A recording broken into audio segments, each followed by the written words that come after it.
One of the new year's biggest tech headlines was how NVIDIA's proposed takeover arm crashed and burned.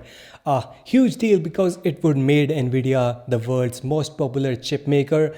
So, why did exactly the deal fall through? Well, ARM's an incredibly important company because it designs chips for a lot of other companies instead of manufacturing. Self-earned licenses its designs out to other firms, many of whom compete with each other. For example, Apple and Samsung both own ARM licenses.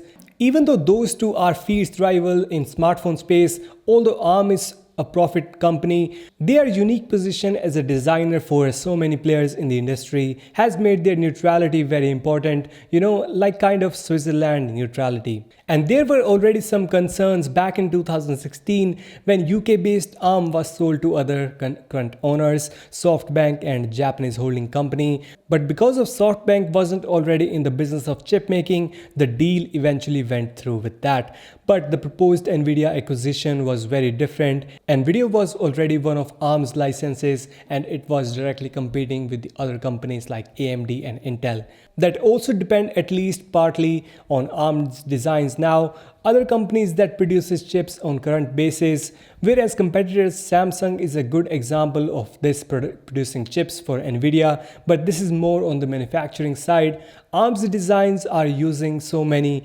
products that have NVIDIA try to pull a one-on-one of its rival and restrict access to ARM chips. There may not be clear alternative, further complicating matters to how big NVIDIA is already without even taking ARM into consideration. Although they might be less of household name, they are actually the second largest chip maker in the world by market capitalization, which is the total value of all of its outstanding shares. In fact, the market cap is actually larger than AMD and Intel's combined.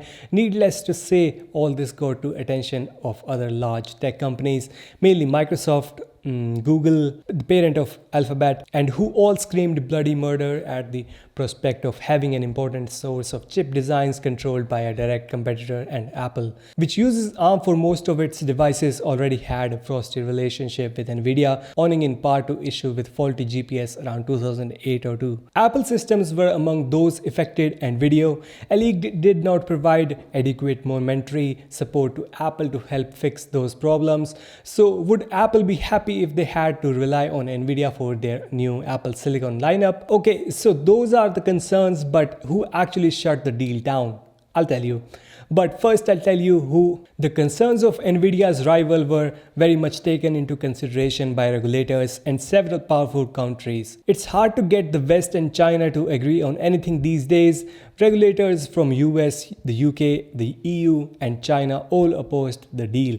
The Western power were primarily concerned about the buyer being anti-competitive and possibly allowing NVIDIA to restrict access to chip designs. The UK in particular was also worried about its own national security as PERM is based in Britain. Meanwhile, China had its own security concerns and it wants to use ARM designs and its own chip. And it didn't like the idea of having to buy them from NVIDIA or an American company, as if ARM losing the market neutrality wasn't already enough, so the deal was unsurprisingly blocked. But what's next for NVIDIA and ARM?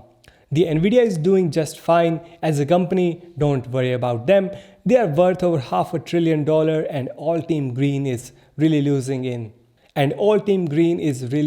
is an inroad into the mobile market. While ARM would have been a very nice ad for, the deal's failure shouldn't really hurt any of their future prospects too much as of ARM.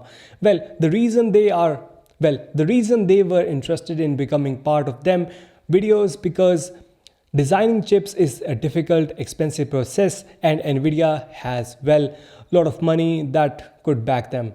Now that the deal is off, it looks like ARM will try to raise money through an IPO instead. Initial public offering, which was SoftBank originally fundraiser plan before NVIDIA Pro. We could speculate on how that will go, but this isn't, investment advice quickie. Thanks for watching guys. Like, dislike, check out some of other videos, a comment with some suggestions down below, and don't forget to subscribe for more videos like this.